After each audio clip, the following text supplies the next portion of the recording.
স্বাধীনতার পরই আওয়ামী লীগের রাজনৈতিক চরিত্রের এমন পতন ঘটে। তারা একটি স্বাধীন দেশে বেছে নেয় চরম অগণতান্ত্রিক পথ।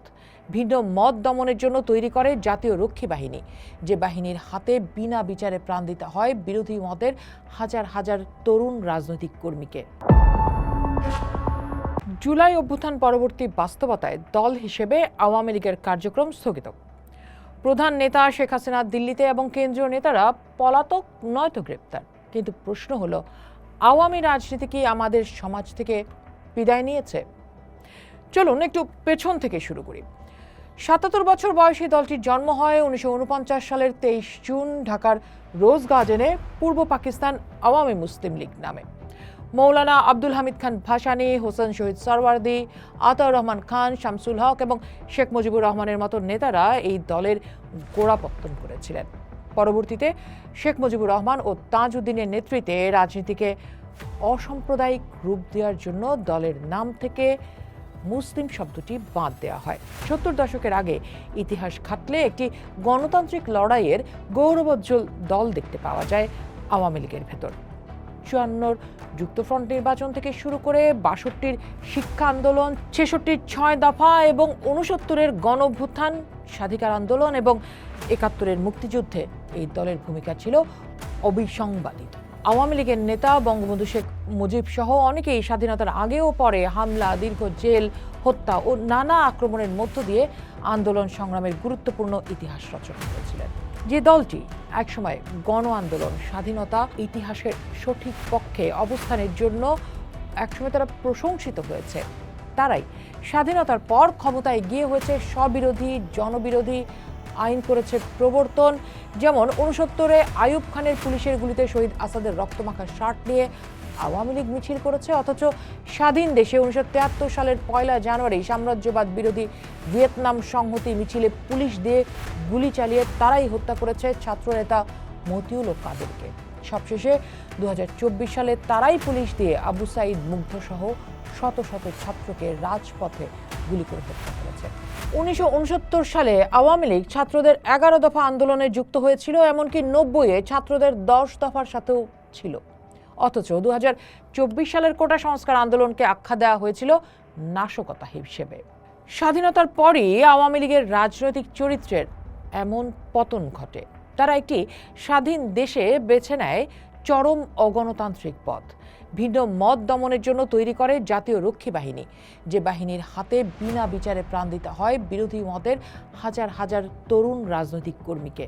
পরবর্তীতে দেশে একদলীয় শাসন ব্যবস্থা বাকশাল কায়েম করে গণতন্ত্রের কফিনে ঠোকা হয় শেষ পেরেক। বন্ধ করে দেওয়া হয় দেশের প্রায় সব সংবাদপত্র। ৭৫ পরবর্তী সময়ে দীর্ঘকাল ক্ষমতার বাইরে থাকলেও তাদের সুবিধাবাদী আপোষকামিতার নগ্ন উদাহরণ দেখা যায় ১৯৮৬ সালে। সামরিক স্বৈরশাসক হোসেন মোহাম্মদ এরশাদের অধীনে একটি সাজানো নির্বাচনে জামায়াতে ইসলাম ও আওয়ামী লীগ অংশ নেয়, অথচ সে সময় বিএনপি সহ ১৫ দলীয় জোটের অন্যান্য রাজনৈতিক দল স্বৈরশাসক এরশাদের সেই নির্বাচন বয়কট করেছিল। রাতের অন্ধকারে হঠাৎ সিদ্ধান্ত বদলে নির্বাচনে যাওয়ার সেই ঘটনা তাদের সুবিধাবাদী রাজনীতির এক ঐতিহাসিক দলিল হয়ে আছে। প্রখ্যাত সাংবাদিক ও রাজনীতিক আবুল মনসুর আহমদ তার আমার দেখা রাজনীতির ৫০ বছর বইয়ে বাংলাদেশের নেতাদের ক্ষমতার মোহ এবং নীতির অভাবের কথা অনেক আগেই বলে গিয়েছিলেন। আওয়ামী লীগের দ্বিচারিতার আরও একটি বড় উদাহরণ হলো নির্দলীয় তত্ত্বাবধায়ক সরকার ব্যবস্থা। একটু মনে করে দেখুন, ১৯৯৬ সালে এই ব্যবস্থার দাবিতে তারা টানা হরতাল ও অবরোধ করে দেশ অচল করে দিয়েছিল। আওয়ামী লীগ সেই সময় পুলিশি পীড়নের মুখে রাজপথে জামাত ইসলামীর সঙ্গে মিলে আন্দোলন করেছিল, অথচ ২০১১ সালে ক্ষমতায় পাকাপোক্ত হওয়ার জন্য তারাই আদালতকে ব্যবহার করে এই তত্ত্বাবধায়ক ব্যবস্থা বাতিল করে দেয়। বিশিষ্ট অর্থনীতিবিদ এবং সাবেক আমলা ডক্টর আকবর আলী খান তার নানা লেখায় একটি বিষয় বারবার দেখিয়েছেন, বাংলাদেশের রাজনৈতিক দলগুলো নিজেদের সুবিধা মতো রাষ্ট্রের প্রতিষ্ঠানগুলোকে ধ্বংস করে। আওয়ামী লীগ এই ধ্বংসযজ্ঞের সর্বশেষ রূপ দেখিয়েছে। যেই নির্বাচনী ব্যবস্থার জন্য তারা লড়াই করেছিল, সেই নির্বাচনী ব্যবস্থাকেই তারা নিজেদের শাসনামলে ধ্বংস করেছে। ২০১৪ সালে বিনা প্রতিদ্বন্দ্বিতার নির্বাচন, ২০১৮ সালে অভিযুক্ত রাতের ভোট এবং ২৪ সালে আমির নির্বাচন সাজিয়ে তারা পুরো নির্বাচন ব্যবস্থাকেই একটা প্রহসনে পরিণত করেছিল। আওয়ামী লীগের রাজনীতির আরেকটি ধরন হলো গণ আন্দোলনকে দলীয় পুঁজি করা। 1991 সালে শহীদ জননী জাহানারা ইমামের নেতৃত্বে ঘাতক দালাল নির্মূল কমিটির আন্দোলন শুরু হয়। মুক্তিযুদ্ধে জামায়াতে ইসলামের অনেক কেন্দ্রীয় নেতার মানবতা বিরোধী অপরাধের বিচারের দাবিতে গঠিত হয়েছিল গণ আদালত। এরপর 2013 সালে শাহবাগের তরুণ প্রজন্ম যুদ্ধাপরাধীদের শাস্তির দাবিতে গণজাগরণ মঞ্চ তৈরি করে। এই দুটি আন্দোলন ছিল সাধারণ মানুষের আবেগের সম্পূর্ণ স্বতঃস্ফূর্ত প্রকাশ। কিন্তু আওয়ামী লীগ অত্যন্ত সুকৌশলে এগুলো থেকে নিজেদের রাজনৈতিক ফায়দা লুটে নেয়। গণহত্যা ও মানবতা বিরোধী অপরাধের বিচারের মতো একটি স্পর্শকাতর জাতীয় ইস্যুকে তারা নিজেদের দলীয় রাজনৈতিক স্বার্থে ব্যবহার করে বিষয়টিকে খাটো করে ফেলে। বিচারের নামে এটিকে রাজনৈতিক বিরোধীদের দমনের অন্যতম হাতিয়ার বানায়, চালু করে বাইনারি পলিটিক্স। উগ্র ও সাম্প্রদায়িক শক্তিকে তারা সব সময় রাজনৈতিক দাবার ঘুঁটি হিসেবে ব্যবহার করেছে। হেফাজতে ইসলামের সঙ্গে আপোষ করে পাঠ্যপুস্তক পরিবর্তন করা এর একটি বড় প্রমাণ। উল্টো দিকে সেই সাম্প্রদায়িকতার জুজু দেখে পশ্চিমা বিশ্বের কাছে নিজেদের বৈধতা আদায়ের চেষ্টা করেছে। তারা বিশ্বকে বোঝানোর চেষ্টা করেছে তারা না থাকলে বাংলাদেশ উগ্রবাদী বা মৌলবাদী রাষ্ট্রে পরিণত হবে। বাকি থাকলো অর্থনীতি। স্বাধীনতার পরে পরিকল্পিত অর্থনীতির ধারণা বাতিল করে আওয়ামী লীগ 90 সালে মুক্তবাজার অর্থনীতি গ্রহণ করে। সবশেষ গত 3 মেয়াদের ক্ষমতার উন্নয়নের নামে দুর্নীতিকে করে তোলে অর্থনীতির প্রধান ধারা। শেয়ার বাজার লুট করে সাধারণ বিনিয়োগকারীদের বসানো হয় পথে। ব্যাংক লুটপাট করে গুটি কয়েক ধনেকুবের নিয়ন্ত্রণ করেছিল পুরো দেশের অর্থনীতিকে। দেশের টাকা ও সম্পদ বিদেশে পাচার করার অপসংস্কৃতি গোটা অর্থনীতিকে করেছিল সেই সময় সংকটময়। 24-এর অভাবনীয় গণঅভ্যুত্থানে এই আওয়ামী লীগের কর্তৃত্ববাদী শাসনের পতন হয়েছে, যারা স্বাধীনতার 55 বছরে বিভিন্ন মেয়াদে 24.5 বছর দেশ শাসন করেছিল। এই জায়গায় একটা অন্য তুলনা আনতে চাই। ভারতে নির্বাচনের সময় কংগ্রেসের এক নেতাকে জিজ্ঞেস করা হয়েছিল, আপনারা ক্ষমতায় গিয়ে কি করবেন? তিনি বলেছিলেন, আমরা 3টা কাজ করব, দুর্নীতি, সাম্প্রদায়িকতা ও দুর্বৃত্তায়ন দূর করব। তখন প্রশ্নকর্তা বলেছিলেন, আপনারা এর আগে 30 বছর ক্ষমতায় ছিলেন, তখন পারেননি, আগামীতে কিভাবে পারবেন? ঠিক এই জায়গাটিতেই প্রশ্নটা আমাদেরও। আওয়ামী লীগ এত বছর ক্ষমতায় থেকেও রাষ্ট্রের মৌলিক সমস্যাগুলো কি দূর করতে পেরেছে, না উল্টো রাষ্ট্রকেই সংকটে ফেলেছে? এখন যে রিফাইন আওয়ামী লীগের কথা অনেকে বলছেন, প্রশ্ন হচ্ছে সেই আওয়ামী লীগ কি আগের আওয়ামী লীগের পরিণতি থেকে শিক্ষা নেবে, চরিত্রগতভাবে আলাদা হবে? এই প্রশ্ন যেমন জরুরি, একই সাথে জরুরি হচ্ছে আওয়ামী লীগের যে রাজনীতি, সেই রাজনীতি থেকে সাধারণভাবে বাংলাদেশের বর্তমান রাজনৈতিক চরিত্র সংস্কৃতি কতটা মুক্ত। আওয়ামী লীগের রাজনীতি ছিল বাইনারি বা বিভাজনের রাজনীতি।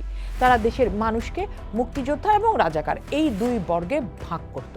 কর্তৃত্ববাদী শেখ হাসিনা সরকারের দীর্ঘ দমন পীড়ন, গুম ও লুণ্ঠনের বিরুদ্ধে জুলাই ছাত্র নাগরিক অভ্যুত্থানের পরবর্তী বাংলাদেশে কি সেই চিত্রটা দেখতে পাচ্ছেন না? রাজনীতিতে সমাজে এখন নতুন বাইনারি তৈরি হয়েছে। চলছে জুলাই যোদ্ধা এবং স্বৈরাচারের দোসর ট্যাগের প্রতিযোগিতা। সাম্প্রদায়িক শক্তিকে, ধর্মকে আওয়ামী লীগ রাজনীতিতে ব্যবহার করেছিল, আর এখন উগ্র সাম্প্রদায়িক শক্তিকে রাজনীতির বড় ধারায় পরিণত করা হচ্ছে নরমালাইজ। সমাজকে করা হচ্ছে বিভক্ত, বিদ্বেষপূর্ণ, ঘৃণাবাদী এবং একই সাথে নারী বিদ্বেষী। আগে ছিল 71-এর মুক্তিযুদ্ধের জনযুদ্ধের দলীয়করণ, এখন চলছে 24-এর দলীয়করণ। সাথে আছে 71-এর দলীয়করণের আরেক নতুন রাজনীতি। আগে ছিল এক বয়ানের রাজনীতি, এখন আরেক বয়ানের রাজনীতি। জুলাই অভ্যুত্থান ছিল শেখ হাসিনার কর্তৃত্ববাদী শাসন, দমন, হত্যাযজ্ঞের বিরুদ্ধে। অথচ অভ্যুত্থান শেষে আমরা ভাঙতে দেখেছি মুক্তিযুদ্ধের স্মৃতি বহনকারী স্থানগুলোকে।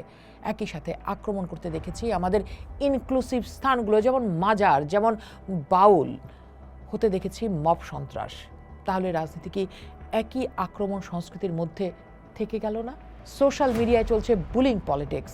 আওয়ামী লীগ যে কায়দায় গণমাধ্যম নিয়ন্ত্রণ করত, এখনও নানা দলীয় কায়দায় নিয়ন্ত্রিত হচ্ছে গণমাধ্যম। অভ্যুত্থানের আকাঙ্ক্ষা ছিল বৈষম্যহীন সমাজের, অথচ এখন বৈষম্যহীনতার দাবি নেই রাজনীতির এজেন্ডায়। ছিল গণতান্ত্রিক পরিসর নির্মাণের দাবি, অথচ ক্রমাগতই বাড়ছে অসহিষ্ণুতা। দাবি ছিল সংস্কারের, পুরনো রাজনৈতিক বন্দোবস্ত বাতিলের, অথচ সেই বন্দোবস্তের রাজনীতির কাঠামোতেই চলছে দলগুলোর ক্ষমতার দ্বন্দ্ব। আগে ছিল ভারতীয় আধিপত্যবাদ, এখন যুক্ত হয়েছে মার্কিন আধিপত্যবাদ। ভূ রাজনীতির নতুন ফাঁদ। আগে ছিল ৭১-এর মুক্তিযুদ্ধের দলীয়করণ, এখন চলছে ২৪-এর দলীয়করণ। শেষ প্রশ্ন যদি রাখতে চাই, ৭৭ বছর বয়সী একটি দল আওয়ামী লীগ, যার অনেক রাজনৈতিক অর্জন, তার এমন রাজনৈতিক পতন কেন হলো? সেই জিজ্ঞাসা, সেই শিক্ষা স্বয়ং আওয়ামী লীগ বা আওয়ামী বুদ্ধিজীবীরা নিজেকে কি আদৌ করেছেন? আর দেশের অন্য বড় দলগুলো সেখান থেকে দল পরিচালনায়, দেশের শাসন কার্য পরিচালনায় রাজনীতি বদলে কতটা শিক্ষা নিচ্ছেন? নাকি একই সেই ক্ষমতার রাজনীতি চক্র, যা একসময় কর্তৃত্ববাদ হয়ে ওঠার ঝুঁকি থাকে, সেই রাজনীতিটাই নানা মোড়কে আমরা করে যাচ্ছি? পোস্ট দেখুন, ভাবুন, করুন, পোস্টের সাথেই থাকুন।